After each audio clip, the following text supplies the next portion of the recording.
Yo soy Juan Manuel Ramírez Pérez, abogado de la Universidad del Rosario de Bogotá, miembro de la Academia de Historia de Norte de Santander, de la Academia de Historia Policial de Colombia y del Círculo de Escritores de Venezuela. Para mí es muy honroso participar en la preparación del segundo centenario del Congreso de 1821, en el cual nació Colombia. Y agradezco al presidente de la Academia de Norte de Santander, a su junta directiva y al canal TRO que nos permita participar en esta importante efemérides. La disertación que voy a presentar hoy se llama Los fundadores de Pamplona, que es mi ciudad natal. Como hecho singular, a Pamplona la fundaron simultáneamente dos conquistadores enviados por el poderoso gobernador del nuevo reino de Granada, Miguel Díaz de Armendáriz, para adelantar la expedición de las Sierras Nevadas. La fecha más probable del acto fundacional es el 1 de noviembre de 1549, celebrado en el Valle del Suria. Pedro de Ursúa era navarro y Ortún Velasco segoviano, pero no hacían parte de la soldadesca desarrapada que se embarcó buscando en América tan solo un modo de sobrevivir. Ambos pertenecían a familias notables de sus lugares de origen, mas los fundadores poseían caracteres opuestos y sus destinos en el Nuevo Mundo iban a ser muy diferentes. Ursúa llegó al servicio del virrey del Perú, recomendado por el emperador Carlos V, por ser hijo del señor de Ursúa, que es en Navarra, pues nos ha servido de mucho. Era un muchacho de 18 años, audaz y ambicioso, que en 1543 decidió cruzar el océano para alcanzar glorias y riquezas al servicio de la corona en la conquista del continente descubierto. A su llegada al Perú, don Pedro encontró un ambiente político enrarecido por intrigas y rebeliones, y debieron ser varios los meses que transcurrieron en la zozobra de las investigaciones y encarcelamientos. Al poco tiempo de su permanencia en Lima ocurrió un hecho providencial para él, porque su primo, Miguel Díaz de Armendáriz, recibió del emperador el nombramiento de juez de residencia para Santa Marta, Nuevo Reino de Granada, Cartagena, Popayán y Río de San Juan. El juez se residenció en Cartagena hacia octubre de 1545 y hasta allá se trasladó Ursúa para ser parte de la mesnada del poderoso delegado imperial. Díaz de Armendáriz llegó con poderes extraordinarios para proveer todo lo necesario y castigar los excesos cometidos en el nuevo reino desde el descubrimiento, y en consecuencia adelantar los juicios de residencia y suspender a quienes hubieran incumplido las leyes imperiales. Nunca antes le habían sido conferidas tantas atribuciones a alguien como a este otro navarro de 37 años de edad.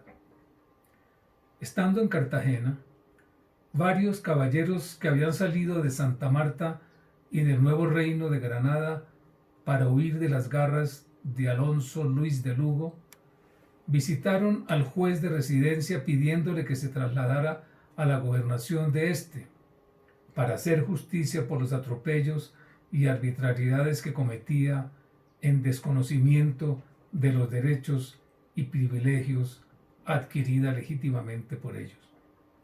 Le exigían que iniciara juicios de residencia al gobernador y a sus tenientes.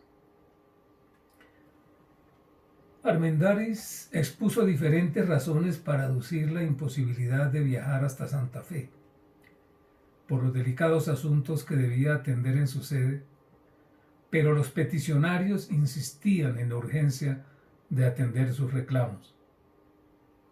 Varias semanas transcurrieron en este intenso forcejeo hasta cuando sugirieron al juez que designara a su primo Pedro de Ursúa, aunque mozo, de buen entendimiento, brioso y otras muy buenas partes, como teniente general del juez de residencia para que tomara posesión de la gobernación de las ciudades en su nombre y con plena autoridad rectificara los desafueros cometidos por de Lugo.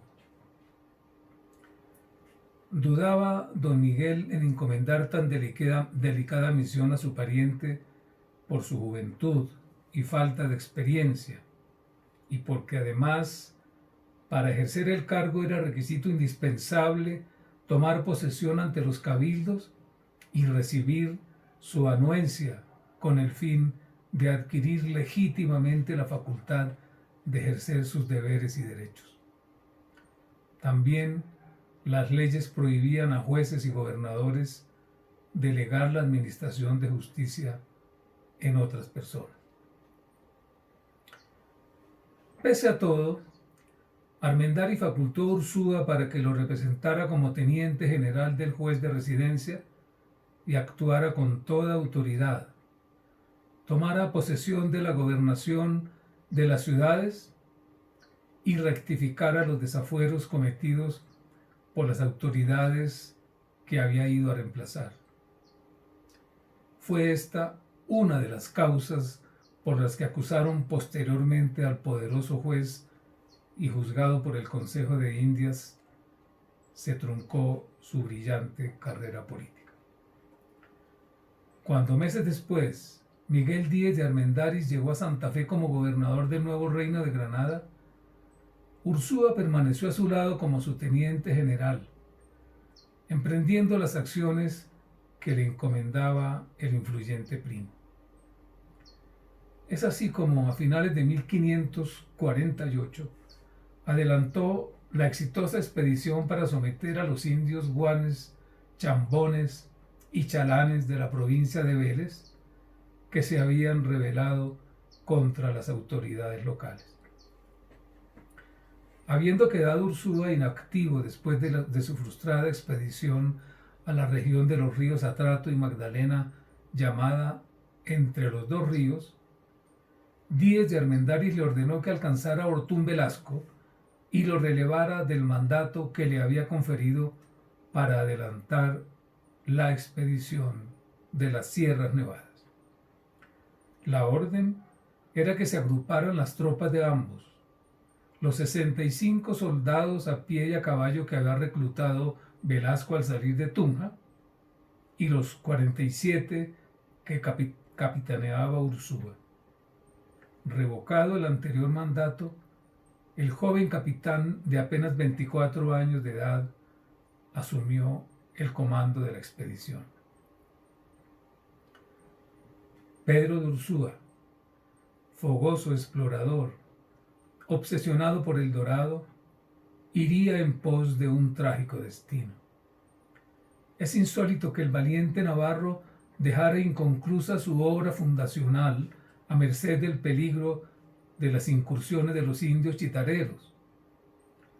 Pero es patético que abandonara la ciudad poco antes de que se descubrieran las valiosas minas de oro de Páramo Rico que hicieron de Pamplona un emporio deslumbrante.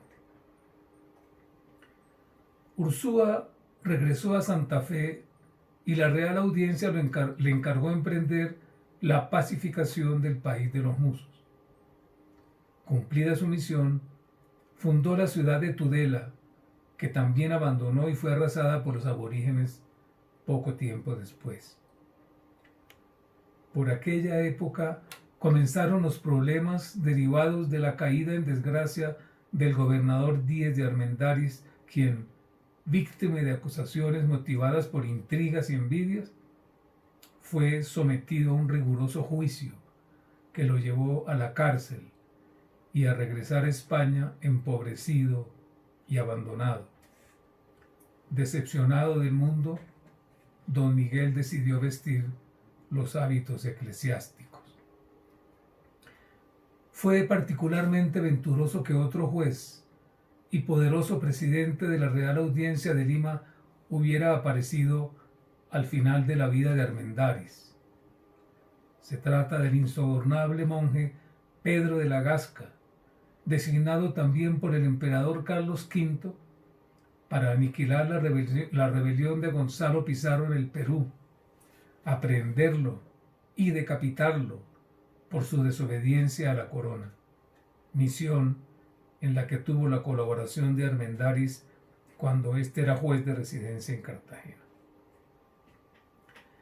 Ellos habían sido amigos desde su época de estudiantes y ahora, siendo obispo de Sigüenza, en España, la Gasca acogió a Miguel Díez de Armendáriz como canónigo de su diócesis, donde terminó sus días en paz con Dios y con los hombres. Pedro de Ursúa, huyendo durante varios meses de la orden de apresarlo, estuvo oculto en Pamplona, en Santa Fe y en Panamá, y tuvo la suerte de vincularse en el istmo con el nuevo virrey del Perú, Andrés Hurtado de Mendoza, marqués de Cañete, a quien sirvió eficientemente, convirtiéndose en el más prestigioso capitán del virreinato. Se dice que después del virrey, Ursúa llegó a ser el hombre más atrayente del Perú. Al poco tiempo, fue comisionado para emprender la expedición contra los cimarrones de Panamá, rebelados por los malos tratos a que eran sometidos, y en 1559, después de su éxito, fue encargado de organizar y dirigir la expedición de Omaga y El Dorado, que preparó cuidadosamente con no pocas dificultades. El título que le fue dado por el virrey para su empresa fue el de gobernador y capitán general del Reino del Marañón, desde la provincia de Santa Cruz de Capobocar en los Motilones del Perú hasta donde se encierra este gran río en el Mar del Norte, con mucha anchura de la una banda y otra del río y con grandes y amplios poderes para lo conquistar, poblar y domesticar en nombre de su majestad. A pesar de las muchas advertencias, en septiembre de 1560 Ursúa partió comandando a varios indeseables soldados que a la postre lo traicionaron y asesinaron vilmente, asestándole 40 puñaladas en la noche del 1 de enero de 1561. Entre los asesinos estaba el criminal Lope de Aguirre, ese cojo gruñón que se complacía en colocar bajo su firma el título de traidor. A pesar de la censura de sus subalternos, Ursúa se hizo acompañar de Inés de Atienza, a quien había conocido en Trujillo cuando organizaba la expedición. Ella había quedado viuda por el asesinato de su marido y a sus 27 años era una bella y rica trigueña, asediada por los hombres que la conocían. Los amores de Inés y Ursúa están envueltos por el velo de una romántica leyenda, porque son imprecisos muchos datos en torno a ellos. Mas es real la pasión que despertó en los amantes la belleza y la decisión de Inés, el poder y el arrojo que ostentaba Ursúa, y las circunstancias casuales de un encuentro fascinante que los llevó a afrontar sin temor los reproches y las envidias que despertaron a su alrededor. Inés entregó su fortuna para ayudar a financiar la expedición de Omagua y El Dorado, y no dudó en acompañar a su amante en esa peligrosa aventura. Y Ursúa se fortaleció con la entereza que ella le transmitía en los momentos de peligro y en la enfermedad que lo atacó durante las duras jornadas. Desde que se embarcaron, nunca más se separarían. Las penalidades del viaje y las incomodidades propias de esa empresa de conquista los debieron unir aún más. El alojamiento que compartían siempre estaba dispuesto cuando pernoctaban en las orillas móviles del río o en tierra firme. Para Inés de Atienza, aquel sería su último amor cuando frisaba la edad en que mejor relucía su espléndida belleza. Y para Pedro de Ursúa, el curtido y galante capitán de 34 años, que había obtenido glorias y derrotas en sus incontables trajines, aquel romance significó acercarse a su muerte, abrigado por el encanto de una pasión inesperada. El dolor agobió de manera indecible a Inés por el asesinato de don Pedro en Mocomoco a manos de la docena de criminales que hacían parte de su tropa traidora. Sus amargas lágrimas delataban la honda pena que sobrellevaba con recato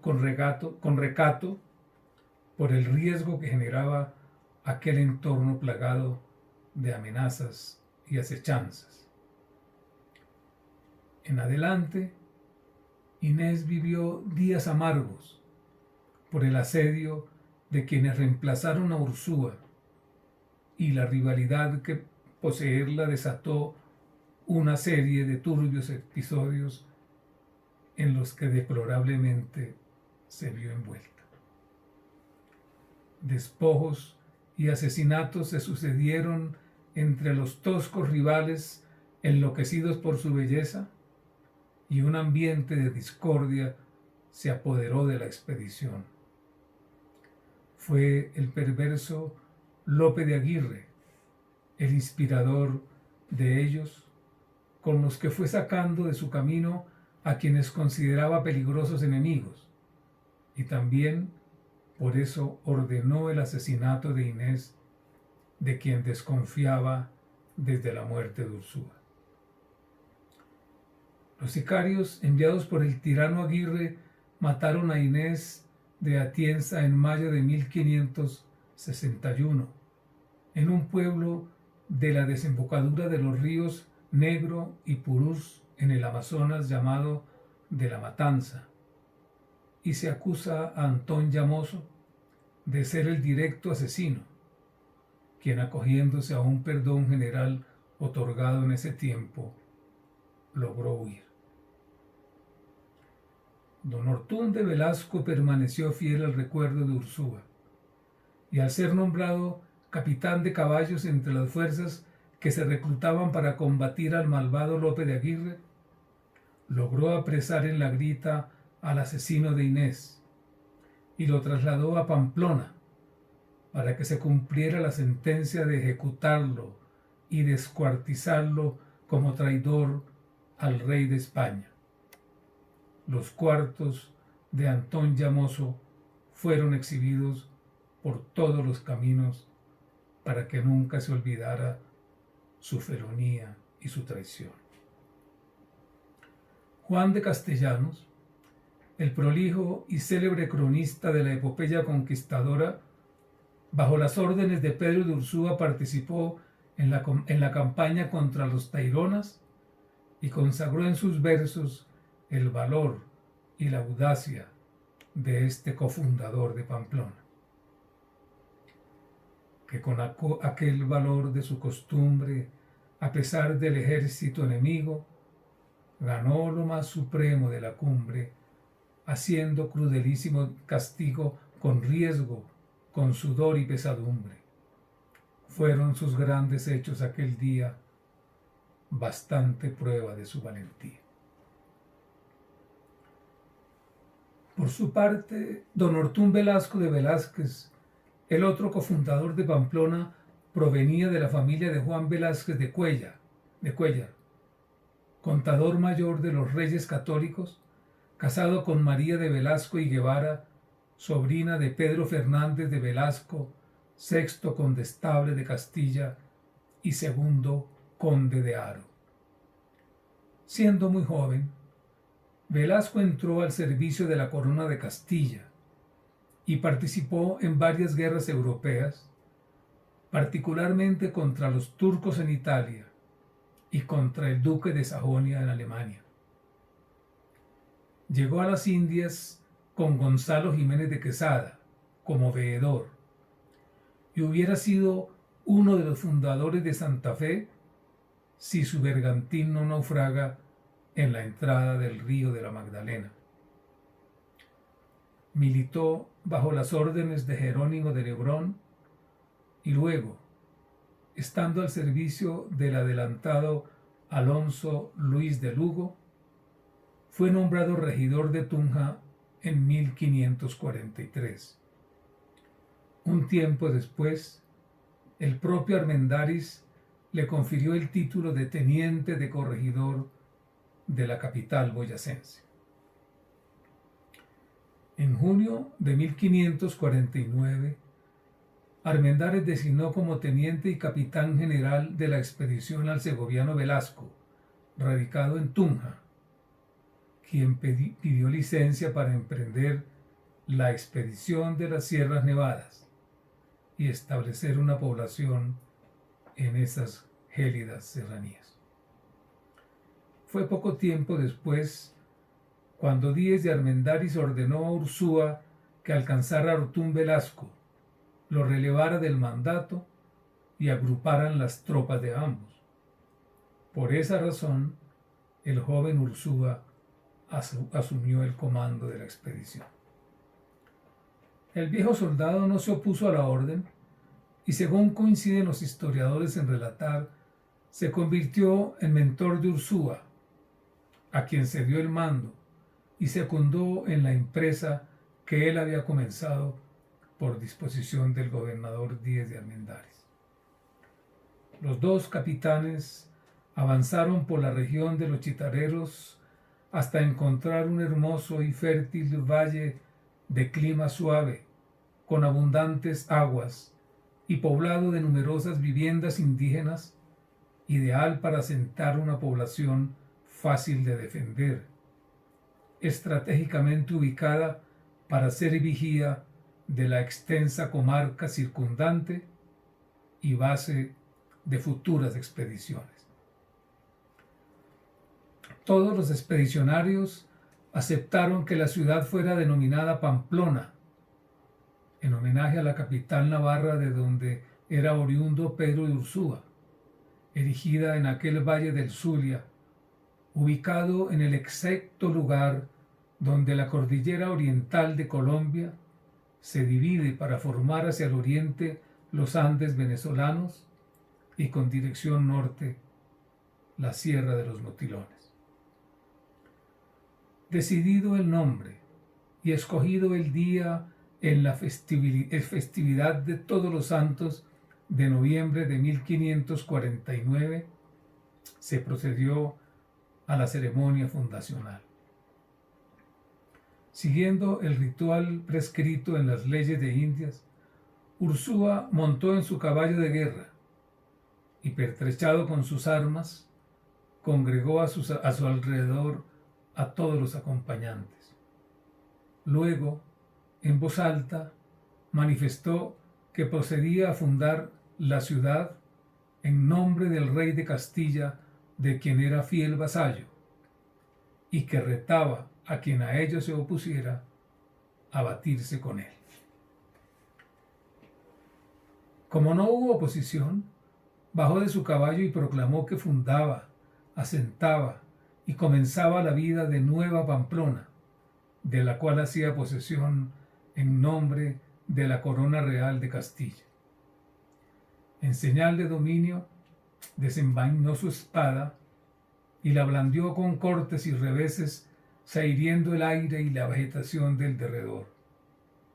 Dispuso enseguida que en el centro de lo que sería la Plaza Mayor colocara la picota o rollo, un grueso madero donde se debía ejecutar la justicia contra delincuentes y malhechores. A diferencia de Pedro de Ursúa, don Ortún se quedaría en la ciudad rodeado del respeto general hasta su muerte, y durante largos años sería el justicia mayor con el beneplácito de los pamploneses.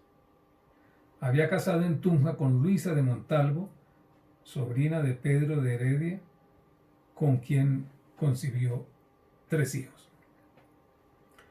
Fue el verdadero conductor de la ciudad, y a su empeño se debe la creación de las más importantes instituciones de su tiempo. En 1554, don Ortún, de su propio peculio, financió la construcción de gran parte de la Iglesia Mayor de las Nieves, así como el primer hospital y el convento de los padres dominicos. Como reconocimiento a su intachable conducta, el arzobispo de Bogotá, Juan de los Barrios, le nombró obrero mayor de la iglesia parroquial de Pamplona en 1566. Los hijos de don Ortún fueron Juan Velázquez de Velasco y Montalvo, gobernador y capitán general de la provincia de Agrita; María, casada en primeras nupcias con Juan de Maldonado, fundador de San Cristóbal del Táchira; y Magdalena, quien después de enviudar entró al convento de Santa Clara de Pamplona. María, la hermana de Magdalena y tía de Catalina, sobrina mestiza que también fue religiosa clarisa, donó su herencia para el convento, constituyéndose así en fundadora. Magdalena obtuvo la licencia para abrir el convento el 15 de agosto de 1584, apenas 35 años después de fundada la ciudad, y se hizo monja con el nombre de Sor Magdalena de Jesús. Donó sus bienes al convento y con ello se levantó el edificio que más tarde quedó en ruinas, como todas las edificaciones del poblado en el espantoso terremoto de 1644. Relató una religiosa del convento que, en medio de esa terrible catástrofe, una de las jóvenes monjas recordó que su pequeña imagen del niño Jesús había quedado olvidada en el coro de la capilla, y sin temor alguno entró deprisa en el momento en que se desplomaba la edificación. Vendría de regreso cuando cayó sobre ella una enorme viga, y al remover los escombros la encontraron muerta junto a la imagen del niño, que erguido sobre el madero tenía su manecita alzada como impartiéndole una bendición. Desde entonces, en memoria de aquella escena trágica, en Pamplona se venera esta reliquia milagrosa que los devotos bautizaron como el Huerfanito. Don Ortún organizó exitosas encomiendas de las cuales nacieron las poblaciones de Bucaramanga, Cepitá, Huasca, Umpalá y Cácota de Velasco. Igualmente, bajo su gobierno y con su apoyo, se emprendieron las expediciones para la fundación de Ocaña y Salazar de las Palmas en Colombia y de Mérida y San Cristóbal en Venezuela. Don Ortún Velázquez de Velasco murió el 4 de noviembre de 1584. Monseñor Alberto Alarcón Infante, a la sazón rector de la Catedral de Santa Clara, en el año 2003 hizo un providencial descubrimiento que enriquece la historia de Pamplona y aporta valiosos elementos para comprender mejor la importancia que tuvo don Ortún Velasco de Velázquez en el gobierno de la ciudad. En la conferencia titulada Ortún Velasco de Velázquez, que Monseñor Infante dictó el 9 de diciembre de 2008 en la casa de Bolívar de Bucaramanga se lee, comillas, con su enia y atención paso entonces a exponer la historia de hechos y razones con las cuales sustento la siguiente hipótesis. Los restos encontrados dentro de la Catedral de Santa Clara son la osamenta de don Ortún Velasco de Velázquez y sus hijas, doña María y doña Magdalena. Estos son algunos de los hechos expuestos en esta disertación. Los restos se encontraron bajo el primitivo piso de ladrillo, a su vez recubierto con unas baldosas modernas, en el presbiterio de la Catedral de Santa Clara de Pamplona. Este hallazgo tuvo lugar al llevarse a cabo en 1983 la restauración del templo, que fue parte del convento, restauración que se debe al cardenal Mario Rebollo Bravo, entonces arzobispo de Pamplona. Apoyándose en las normas eclesiásticas de diversas épocas, Monseñor Alarcón demuestra que el fundador de la ciudad fue enterrado en el presbiterio de la iglesia, así como sus hijas, doña María y doña Magdalena, fundadoras del convento. Afirma que en ese lugar aparecieron unos restos que por estar en la tierra en ataúdes de tabla se habían deshecho en gran parte. Se dio por sentado inicialmente que tales restos serían de algún fraile o religiosa, mas no de los fundadores del convento y menos de su padre, don Ortún Velasco de Velázquez. Dice además que entre los restos que sacó había trozos de hábitos franciscanos, un pequeño Cristo de latón sencillo y pobre, como corresponde a las religiosas conventuales de la orden franciscana, y una medallita muy oxidada en la que se alcanza a reconocer el rostro de Santa Clara. Y agrega, comillas, y en medio de una bolsa grande de polvo de huesos, una cruz pectoral grande, que al limpiarla con gran cuidado para quitar su cáscara endurecida, formada allí por la humedad y los detritus circundantes en los cuales se hallaba inmersa, se vio que era de oro puro, de 23 quilates, con una cruz de ébano en perfecto estado, incrustada dentro del áureo marco, pues no en vano se llama al ébano madera imputrocible. Y tenía que haber madera en la cruz interna, porque una disposición anterior al Concilio de Trento, que aún no se celebraba, pedía que toda cruz de cualquier metal tuviese algo de madera para que recordara la vera cruz del Señor. Toda la cruz pesó madera y metal 223 gramos, el metal solo 187 gramos. Varias comprobaciones hechas sobre las letras y números grabados en la cruz le hacen inferir a Monseñor Alarcón que ella perteneció a don Ortún y corresponde a 1550, comillas, o sea, un año después de fundada Pamplona, cuando el oro colmaba mollas y baúles, como lo deja entrever el sobrenombre de Pamplonilla la Loca que le añadieron por entonces. Cierro comillas. De tales cenizas y osamentas se hizo reconocimiento legal y protocolario ante las autoridades de Pamplona y posteriormente se selló su urna, según el acta que reposa en la alcaldía de la ciudad mitrada. Monseñor Alarcón hizo entrega de la cruz pectoral de don Ortún al arzobispo de Pamplona, con destino al Museo Arquidiocesano de Arte Religioso, donde se guarda actualmente. Muchas gracias.